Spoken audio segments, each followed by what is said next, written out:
Le protocole sanitaire tel qu'il a été établi ne prend pas en compte ce qu'on sait un peu plus maintenant du virus, c'est-à-dire l'aérosolisation. En gros, c'est quoi? L'image que je prends souvent, c'est l'image d'une fumée de cigarette. Si vous êtes dans une pièce, que vous êtes avec un fumeur dans la même pièce, même si vous êtes chacun à l'autre bout de la pièce, sa fumée de cigarette va finir par vous arriver à un moment ou à un autre dans les narines. Eh bien, le virus se diffuse comme ça aussi.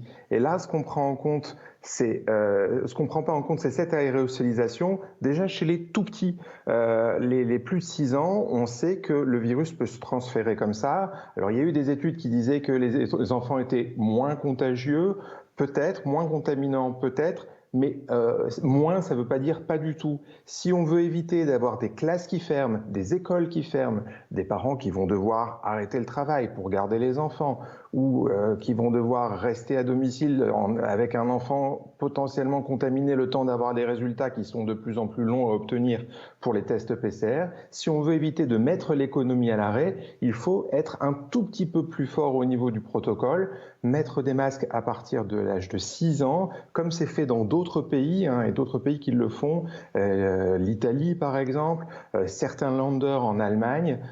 Il faut être un petit peu plus agressif, si j'ose dire ça, sur le protocole, pour justement faire en sorte de ne pas avoir une propagation de cette épidémie, de la contenir un peu plus, et tout simplement de vivre normalement. C'est juste ça qu'on demande.